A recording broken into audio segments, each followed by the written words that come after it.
आपके साथ मैत्री और आप देख रहे हैं हमारा खास शो राग बिहारी।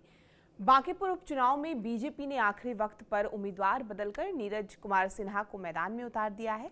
बांकीपुर के लिए नीरज सिन्हा कितने दमदार साबित होंगे, इस पर हम बात करेंगे।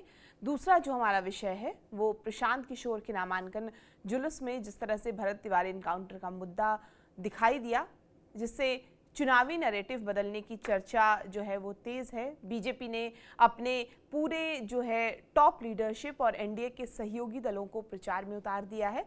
उसके अलावा तीसरा जो हमारा टॉपिक होगा वो होगा जेडीयू सांसद रामप्रीत मंडल के बयान के बाद जिस तरह से सवाल उठने लगे हैं कि क्या नीतीश कुमार तक पहुंच अब पहले जैसी नहीं रही।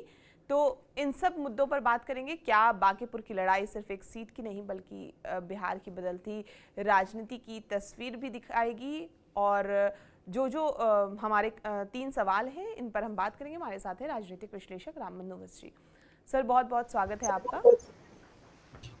सर, सबसे पहले हम लोग बांकीपुर उपचुनाव की बात कर लेते हैं। जिस तरह से बीजेपी ने आखिरी वक्त पर बड़ा दाव एक तरह से कह सकते हैं चला है। अभिषेक कुमार बंटी को टिकट मिला, उन्होंने नामांकन भी किया, लेकिन फिर पारिवारिक कारण बताकर चुनाव लड़ने से पीछे हट गए।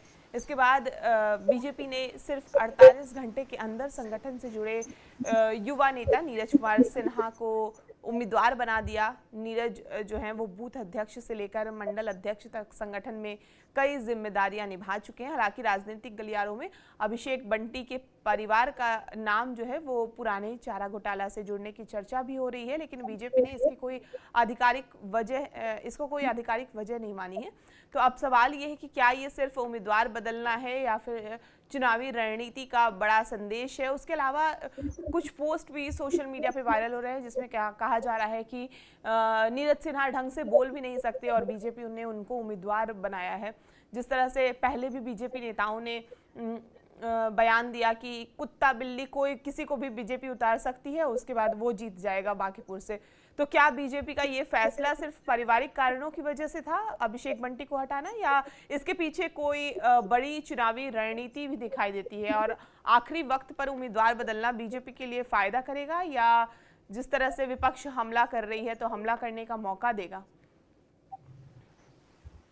देखिए, अभिषेक कुमार उर्फ बंटी का जो नामांकन रद्द हुआ है वो उनके पारिवारिक कारणों से नहीं हुआ है, भले ही वो मीडिया में इस तरह की बात कहें, क्योंकि उनके पिता मीडिया के सामने बोले हैं कि उनके खिलाफ, उनके बेटे के खिलाफ एक साजिश है और इसीलिए उनका नामांकन पत्र वापस लेने का उन पे दबाव दिया गया। पारिवारिक कारण तो हो भी नहीं सकता। 24 घंटे 48 घंटे में ऐसा क्या परिवार में बदल गया? अगर आप कोई मेडिकल इशू ना हो तो ऐसा कुछ बदलाव है नहीं।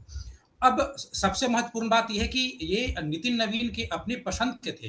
ये जो बांकीपुर चुनाव की जो पूरी जिम्मेवारी है वो अमित शाह या नरेंद्र मोदी ने नितिन नवीन के कंधों पे डाली है, और नितिन नवीन ने अपने ही पसंद के उम्मीदवार की जो सूचना है वो अचानक जारी की।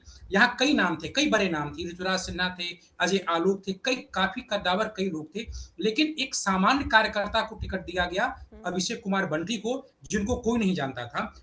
जब इनके नाम की अधिसूचना जारी हुई पार्टी ऑफिस से, सोशल मीडिया पे जब उनका नाम आया तो कई पार्टी के ऐसे कई नेता थे जो एक दूसरे से पूछते थे कि कौन है अभिषेक कुमार, कौन है ये अभिषेक कुमार और बंटी। अचानक ये सब कुछ बदल गया। उन्होंने कहा कि पारिवारिक कारण है, लेकिन इस तरह की भी खबरें आई हैं कि उन्होंने अपने नामांकन पत्र में अपने पढ़ाई के बारे में और कुछ उनके केस मुकदमा था इसके बारे में उन्होंने जानकारी नहीं दी थी। तो ऐसे में ये जो जानकारी है उनके केस मुकदमा के बारे में या उनकी शिक्षा के बारे में, ये प्रशांत किशोर या जो भी विपक्षी पार्टी है उन तक पहुंच गया था और वो लोग नामांकन रद्द करवाने का प्रयास करते। लेकिन इसमें भी एक पेच है। दरअसल कोई भी उम्मीदवार 4 नामांकन पत्र नामांकन के दौरान कर सकते हैं। जैसे कोई भी उम्मीदवार अगर विधानसभा से चुनाव लड़ रहा है तो जरूरी नहीं कि वो अगर एक बार में अपनी पूरी सूचना नहीं दी तो उनको 3 और ऐसे अवसर होते हैं जब वो नामांकन पत्र में अपनी और जो सूचनाएं छूट गई हैं या जो गलती हो चुका है, जो जानकारी गलत हो चुकी है, उसको सुधार के दे सकते हैं। तो ऐसे में जो सूचना यानी उनके ऊपर जो केस मुकदमा हो या जो शिक्षा या जो उन्होंने जो मध्यमा की डिग्री ली थी, इसको गलत तरीके से उन्होंने लिखा था, इसको सुधारने का अवसर उनके पास था, क्योंकि वो नामांकन का आखिरी दिन तो नहीं था। उसके बाद 13 जुलाई कल ही है और नामांकन का आखिरी डेट बीता है।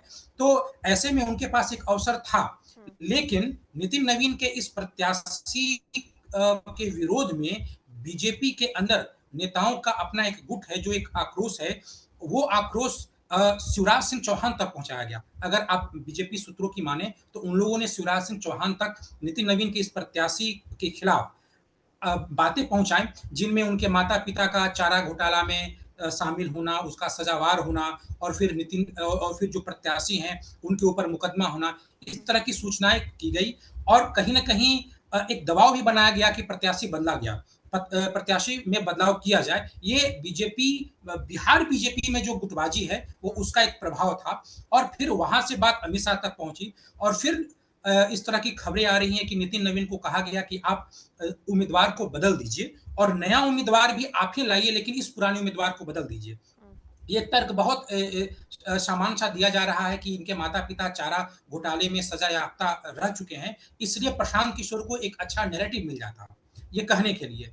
लेकिन फिर भी जो गुटबाजी है अंततः, मतलब कोई एक तर्क के कारण तो बदला नहीं जा सकता है कोई भी उम्मीदवार, क्योंकि बीजेपी के चुनावी इतिहास में नामांकन के बाद नामांकन वापस लेने की ये संभवतः पहली घटना है। हाँ, इस तरह की घटनाएं हैं कि नाम की लिस्ट जारी हुई और उम्मीदवार को बदल दिया गया, लेकिन नामांकन वापस ले लिया गया, ये तो पहली घटना है। तो ये ऐसा हुआ और इसके कारण बीजेपी का जो नैतिक बल है वो बैकफुट पे आ भी चुका है। दूसरी बार नितिन नवीन ने जो भी प्रत्याशी की घोषणा की, वो भी बिल्कुल बूथ लेवल तक एक सामान्य, एक निचले पायदान पे काम करने वाला एक सामान्य कार्यकर्ता है, नीरज कुमार भारती, जो उस समय पर्ची बांट रहे थे, वोटर लिस्ट की पर्ची लोगों के घरों में बांट रहे थे और उनको बताया गया।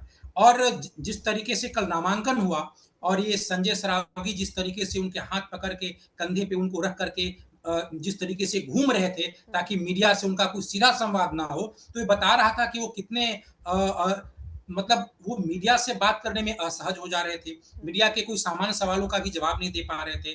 और जो संजय सरावगी हैं, प्रदेश अध्यक्ष हैं, वो उनकी घेराबंदी किए हुए थे, जैसे कैसे लगता है कि जैसे कोई भीड़ हो, मेले का भीड़ हो और घर के बड़े बुजुर्ग घर के बच्चों को हाथ पकड़ के चलते हैं, उस तरह का वो दृश्य था। तो नितिन नवीन पे जब अपने उम्मीदवार को बदलने और नए उम्मीदवार का चयन करने, उनके नाम की लिस्ट जारी करने का निर्देश ऊपर से यानी अमित शाह से दिया गया, तो फिर उन्होंने नितिन नवीन ने फिर एक सामान्य कार्यकर्ता, एक साधारण कार्यकर्ता को हत्या कर दिया। तो ये भी एक कहीं न कहीं गुटबाजी ही बताती है। ये भी गुटबाजी है कि कई ऐसे अच्छे थे कार्यकर्ताओं में भी काफी सीनियर थे।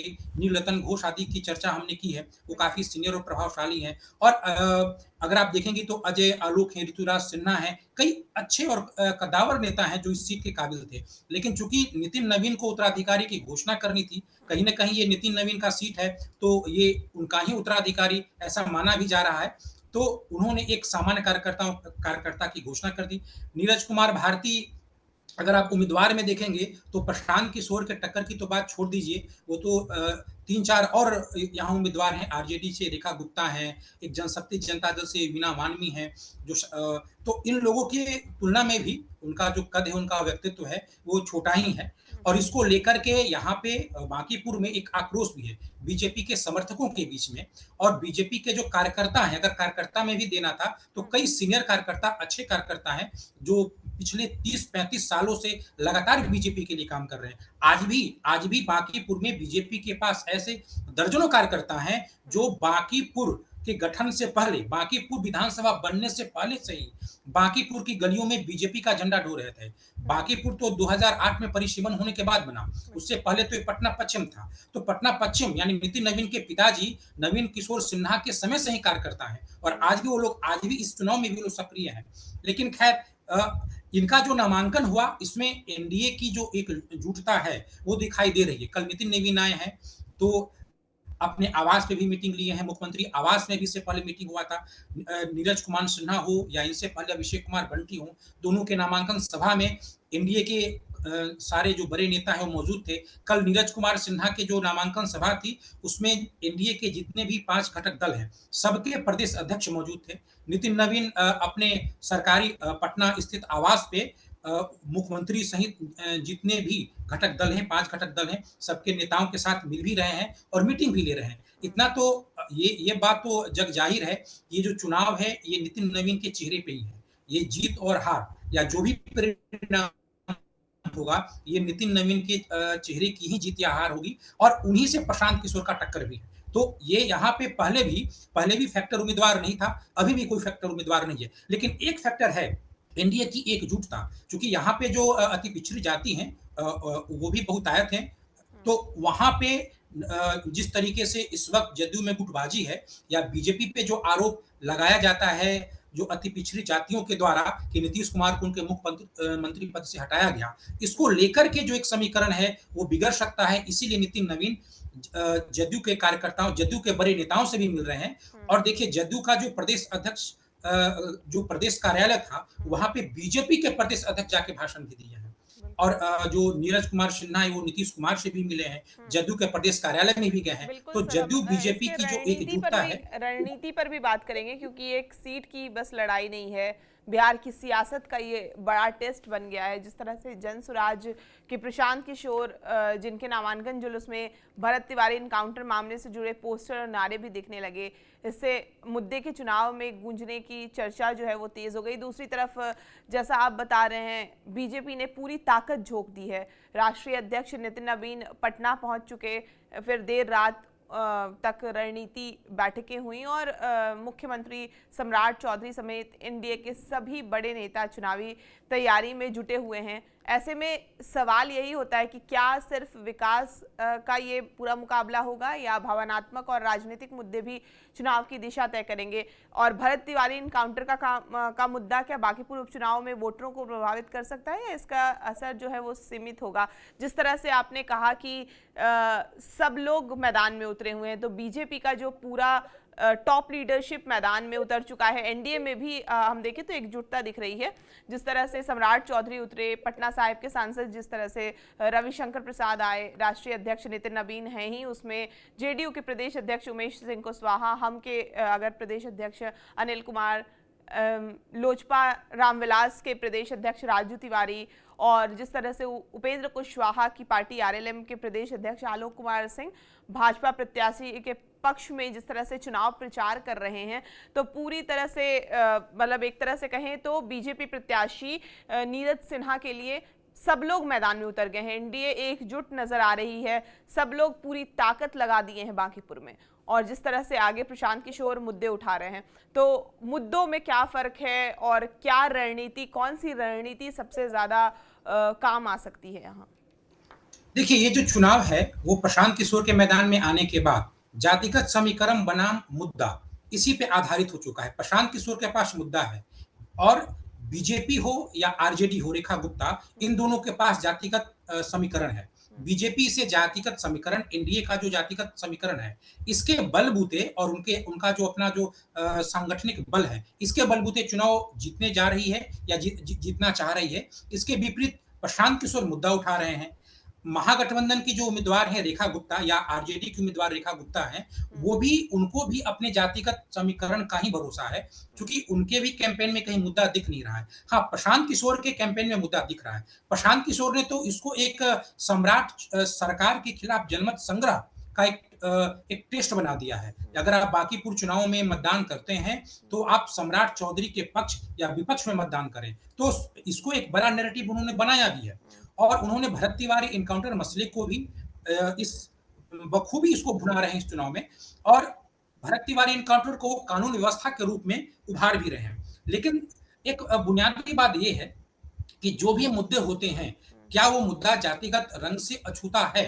क्योंकि सम्राट चौधरी के मुख्यमंत्री बनने पे जो हमला होता है, अब बहुत ये जो हमला हो रहा है या जो भरत तिवारी के फेक इनकाउंटर पे भी जो हमला हो रहा है, वो प्रशांत किशोर से पहले बीजेपी के अंदर से ही हमले की शुरुआत हुई।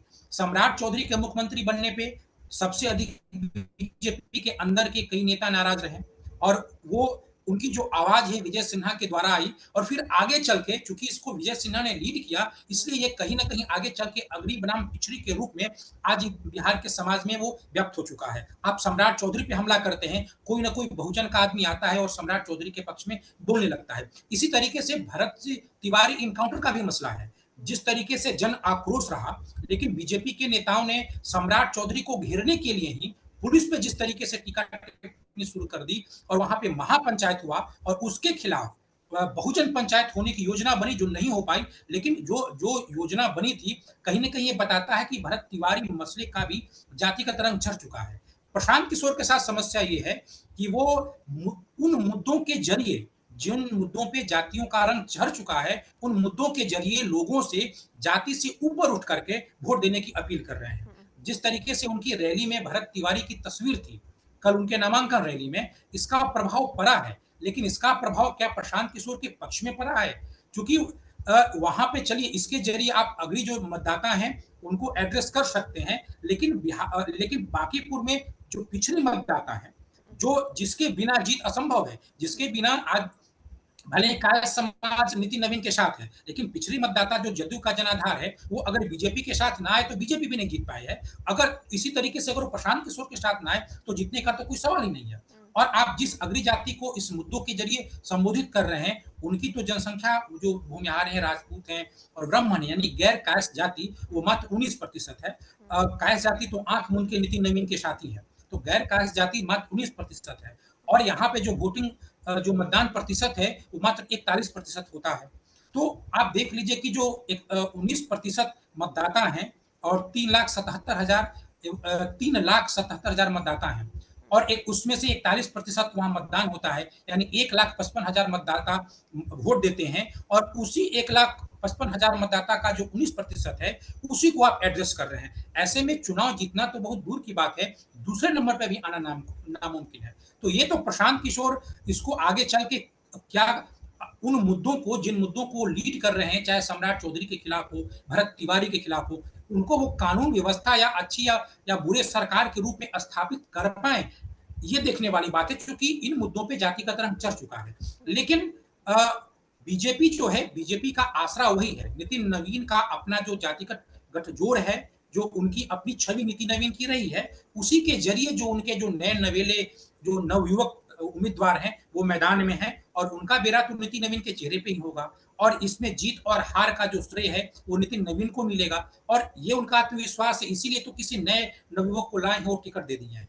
मुझे नहीं लगता कि ये जो चुनाव है ये मुद्दों में जाके सिर्फ प्रशांत किशोर कर पाएंगे और प्रशांत किशोर का प्रदर्शन अब देखने वाली बात है कि वो क्या उसमें एक फैक्टर रेखा गुप्ता भी है, रेखा गुप्ता के पास भी एमवाई समीकरण है। हालांकि अगर आप बांकीपुर की गलियों में घूमेंगे तो अल्पसंख्यक समाज का जो वोट बैंक है उसमें बिखराव स्पष्ट दिखता है, क्योंकि तेजस्वी यादव बिहार में है भी नहीं। बहुत बड़ी एक घटना घटी है, बंटी यादव जो बांकीपुर क्षेत्र के ही हैं, वो सेक्स रैकेट के खिलाफ कुछ अपने सोशल प्लेटफॉर्म पे आवाज उठाए थे, उनका अपहरण हुआ, बाद में उनकी लाश भी मिली है, लेकिन आरजेडी का कोई नेता उनके पास गया नहीं। तेजस्वी यादव विदेश में है, उनके जो उम्मीदवार है रेखा गुप्ता वो भी अब तक उनके पास नहीं गए। तो देखने वाली बात है कि जो जिस एमवाई समीकरण के बदौलत रेखा गुप्ता हैं, तो उनका जो एम है उसमें तो विखराव होगा ही होगा, वाई को भी कितना समेट के रखेंगे, क्योंकि जब वो उम्मीदवार जब उनके नाम की घोषणा हुई थी उस समय आरजेडी के दो कद्दावर नेता, एक भाई वीरेंद्र और दूसरा सुरेंद्र यादव, इन दोनों का जो बयान इस तरीके से दिखा रहा था कि वो इस रेखा गुप्ता के नाम से वो सहमत नहीं है या खुश नहीं है। तो कैसे समेट पाती है रेखा गुप्ता ये भी देखने वाली बात है, लेकिन उनका भी जो आधार है वो जातिगत समीकरण है, बीजेपी का भी जो भी आधार है जातिगत समीकरण है। मुद्दों में प्रशांत किशोर अकेले हैं, लेकिन जातिगत समीकरण में वो शून्य है। सर, जेडीयू के सांसद हैं रामप्रीत मंडल, उनके एक बयान ने बिहार की राजनीति में जिस तरह से नई बहस छेड़ दी है। उनका कहना है कि वो पिछले 2 महीने से नीतीश कुमार से मिलने की कोशिश कर रहे हैं, लेकिन मुलाकात जो है वो नहीं हो पा रही है। हालांकि बाद में उन्होंने बयान को लेकर जो है वो सफाई भी दी। इससे पहले आरसीपी सिंह की मुलाकात को लेकर विवाद और आनंद मोहन के बयान ने भी यही सवाल खड़े किए थे कि क्या अब नीतीश कुमार तक पहुंच जो है वो कुछ चुनिंदा लोगों के जरिए ही संभव है। और दूसरी तरफ नीतीश कुमार लगातार जिस तरह से सरकारी कार्यक्रम में, पार्टी बैठक में भी नजर आ रहे हैं, ऐसे में सवाल ये उठ रहा है कि क्या जेडीयू में फैसले अब भी नीतीश कुमार लेते हैं या उनके आसपास का एक पावर सर्कल है वो ज़्यादा प्रभावी है, और क्या ये सिर्फ राजनीतिक नैरेटिव है या वाकई नीतीश कुमार तक पहुंच अब सिर्फ कुछ चुनिंदा लोगों के नियंत्रण में ही है। और अगर सांसद और पुराने सहयोगी भी आसानी से नहीं मिल पा रहे तो क्या इसे जेडीयू के भीतर बदलते पावर सेंटर का कोई संकेत माना जाए? देखिए, ये तो निश्चित तौर पे दुर्भाग्य का विषय है कि अपनी ही पार्टी का सांसद अपने हुँ, राष्ट्रीय अध्यक्ष से नहीं मिल पाता है। हुँ, हालाँकि जो प्रीत मंडल का जो सफाई है, हुँ, वो उनका डर है। जैसे छोटू सिंह, कद्दावर नेता ललन सिंह के करीब रहे, हुँ, उन पे जब कार्रवाई हो सकती है, तो रामप्रीत मंडल पे क्यों नहीं? ये उनका डर बता रहा है, इसलिए वो सफाई दे रहे हैं। हुँ, लेकिन जदयू में बंदरबाट हो चुका है। हुँ, जैसे खेमेबाजी जिस तरीके से उभर के आई है, हुँ, जदयू वास्तव में टुकड़े-टुकड़ों में बँट चुका है। जदयू में कई खेमे हैं। और इसका सबसे बड़ा जो प्रमाण है, वो जदयू में जो नया संगठन विस्तार हुआ है। हुँ, प्रवक्ता से लेकर के कई पार्टी पदाधिकारियों का नया चयन किया गया है, मनोनीत किया गया है लोगों को। हुँ, ये इसमें तो नीतीश कुमार की छाप कहीं दिखाई नहीं देती। इसमें जो जातिगत ताना-बाना संतुलित करने का प्रयास नीतीश कुमार का रहा था और जाति ही नहीं, अल्पसंख्यक समाज को भी जिस तरीके से नीतीश कुमार साथ लेकर चल रहे थे, नई जो लिस्ट जारी हुई है पदाधिकारियों की, हुँ, उसमें तो ये दूर-दूर तक नहीं है और इसमें केवल खेमेबाजी ही दिखाई दे रही है। हुँ, नया जो घटनाक्रम ये हुआ है कि नई लिस्ट में ललन सिंह के कई कर्मियों को हटाया गया है। छोटू सिंह जो काफ़ी करीब हैं, माने जाते हैं ललन सिंह के, उन पे भी कार्रवाई हो गई है। हुँ, नीतीश कुमार की हालत तो ये है कि नीतीश कुमार हमेशा घेराबंदी में रहते हैं। ललन सराफ हों या संजय गांधी हों, एक अजीब किस्म की घेराबंदी में लक्ष्मण रेखा में वो हमेशा कैद रहते हैं। हुँ, नीतीश कुमार के स्वास्थ्य की वास्तविकता क्या है, उसका यथार्थ क्या है, उसका जो परिणाम आ रहा है कि नीतीश कुमार कोई निर्णय नहीं ले पा रहे हैं या वो जो बोल रहे हैं, उनके साथ रहने वाले लोग भी उनकी बात को नहीं मान रहे हैं। आरसीपी सिंह का जो मसला हुआ था, उसमें वहाँ पे जो लोग थे, उन लोगों ने तो मीडिया में बताया भी था कि उन्होंने ललन सराफ को कहा कि आप मुझसे इनसे बात करवाइए, लेकिन वो बात नहीं हो पाई। इसका मतलब यही है कि जो नीतीश कुमार के करीब जितने भी लोग हैं, वो नीतीश कुमार की बात नहीं मान रहे हैं। सिर्फ वो ये डिजाइन कर रहे हैं कि कौन आए, क्या कितनी देर रहे और वहां से चले जाए। हुँ, इधर जिस तरीके से देखिए प्रवक्ताओं का लिस्ट आया है, प्रवक्ताओं में तो एक भी लौकुश समाज का व्यक्ति नहीं है। जो जो जो उनका आधार है नीतीश कुमार का, हुँ, उनमें न तो कोई लौकुश समाज के हैं और न ही कोई अल्पसंख्यक समाज का है। कोई भी अल्पसंख्यक समाज का नहीं, उसमें ज़्यादातर सामान्य जाति के लोग हैं, हुँ, एक अति पिछड़ा में भारतीय मंडल हैं और एक क्रिश्चियन हैं। इसके अतिरिक्त जितने भी उनमें प्रवक्ता हैं, सब सामान्य जाति के हैं। तो जो जिस तरीके से डिज़ाइन नीतीश कुमार करते थे, उनमें है ही नहीं। अंजुम आरा बहुत कुशल प्रवक्ता थी जदयू की और राष्ट्रीय स्तर की प्रवक्ता थी, काफ़ी पढ़ी-लिखी हैं, चुनाव भी लड़ चुकी हैं, लेकिन उनको भी लिस्ट से हटा दिया गया।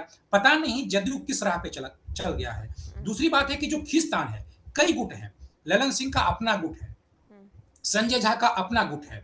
नीतीश कुमार के रहने वाले जो 2-3 करीबी लोग हैं, संजय गांधी हैं, ललन सराफ है, इन लोगों ने मिलके एक अलग गुट बना लिया है। हुँ, श्रवण कुमार का एक अलग गुट है। तो हर टुकड़ों-टुकड़ों में यानी कहें तो बंदरबाट वाली स्थिति है और इसका जो बुनियादी कारण इतना ही है कि नीतीश कुमार अब निर्णय नहीं ले पाते और निशांत कुमार स्वयं संगठन में नहीं है।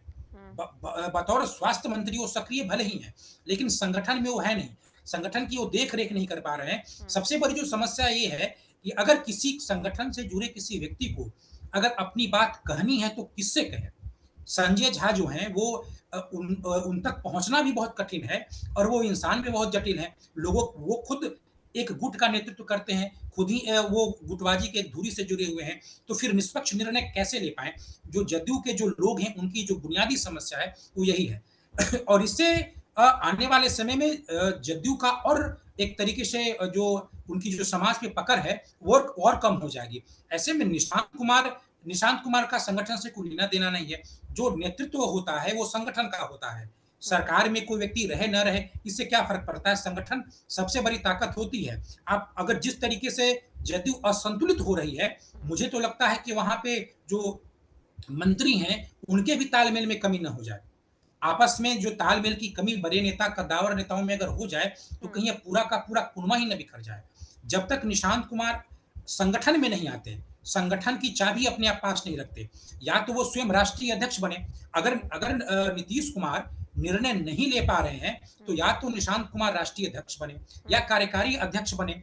जो संजय झा जो पद पे हैं, उस पद पे आएँ, हुँ, ताकि लोग उनसे आकर मिले। निशांत कुमार को अपने आप को इस तरीके से बदलना पड़ेगा, अपने आप को ढालना पड़ेगा कि लोग उनसे आके मिले, हुँ, अपनी समस्याएँ उनसे कहें, तब जाके जदयू बच पाएगा। क्योंकि व्यक्तित्व का और नेता का, नेतृत्व का ये बहुत ही महत्व होता है और वो नहीं इस वक़्त हो पा रहा है, यही तो कारण है। आप प्रवक्ताओं की तो लिस्ट देख लीजिए, इसमें अल्पसंख्यक समाज का कोई क्यों नहीं है? इसमें लॉकुश समीकरण का कोई क्यों नहीं है? जितनी समान जातियों के लोग हैं, उस अनुपात में अति पिछड़ी जाति के कोई क्यों नहीं है? यानी कि सब गुटबाजी पे है। जो संजय झा, उमेश कुशवाहा इनसे जुड़े हुए जितने सारे लोग हैं, वो बन गए। तो जदयू एक तो पहले भी क्षेत्रीय पार्टी, कोई राष्ट्रीय पार्टी रही नहीं, अब कई टुकड़ों में बँट चुकी है। तो आने वाला जो भविष्य है, अब ये तो अंधकार में है ही, अब नीतीश कुमार को हैंडल कौन कर रहा है? एक तो जो 2-4 लोग हैं, लोगों से मिलने-जुलने, जो नीतीश कुमार का अपना एक विस्तार था संगठन या समाज से लोगों से मिलने-जुलने का, ये तो छोटा हो ही गया है। नीतीश कुमार कितने सक्रिय हैं, ये भी मायने रखता है। क्योंकि नीतीश कुमार की जो राजनीतिक सक्रियता है, भले ही वो कहीं घूम ले, भले ही कोई प्रदेश कार्यालय चले जाएँ, लेकिन निर्णय वो नहीं लेते या उनकी कोई बात नहीं मानता। और जो निशांत कुमार हैं, इन दोनों पे कहीं न कहीं मुझे लगता है कि कुछ नए पुराने यानी कोई रिटायर या वर्तमान नौकरशाह की लॉबी भी हावी है। ये इन दोनों को कंट्रोल में की हुई है। वो इतना ही देख पाते हैं, उतना ही सुन पाते हैं जितना वो जो नौकरशाह के ज़रिए उनको बताया जाता है। ताकि पता नहीं उनको कैसे ब्रीफ किया जाता है, कुछ ज्ञात-अज्ञात आशंकाओं से उन्हें उनके कान को भर दिया गया हो, क्योंकि नौकरशाह के काम करने का अपना एक तरीका होता है। वो नियंत्रण करना जानते हैं, वो उनकी तो प्राथमिकता ही नहीं कि जदयू जैसा संगठन मजबूत हो या कमज़ोर हो। उनको तो केवल कोई नेता हो, उसको कैसे कंट्रोल में रखें। तो वो नौकरशाहों से भी घिरे हुए हैं और नौकरशाहों के द्वारा जो प्रायोजित जो नेता हैं, जिनकी जो गुटबाजी या जिनकी पकड़ अब मजबूत हो रही है, इन्हीं के चक्रव्यूह में नीतीश कुमार अपने पुत्र के साथ घिरे हुए हैं। यही कारण है कि जो जदयू पार्टी है, वो संगठन में जो गुटबाजी है, वो हावी हो रहा है। क्योंकि छोटू सिंह का निकाला जाना कोई एक सामान्य घटना नहीं है। ये बताता है कि वो ललन सिंह के करीब है। ललन सिंह मौन रहने वाले तो है नहीं। अगर आगे वो चल के कहीं टुकड़े-टुकड़ों में बँट ना जाए जदयू, क्योंकि कई विधायक हैं, कई विधायकों को नए जो 22 नए लोगों को टिकट दिया गया है, उनमें ललन सिंह की भी भागीदारी है। तो बहुत गंभीर चुनौती है जदयू के सामने। बिल्कुल। बहुत शुक्रिया सर हमसे बातचीत करने के लिए। आपको ये पूरी बातचीत कैसी लगी, इस चर्चा पर आपकी क्या राय है, हमें कमेंट करके ज़रूर बताएं और बिहार की तमाम खबरों के लिए आप हमारे साथ बने रहें और देखते रहें TV9 बिहार झारखंड।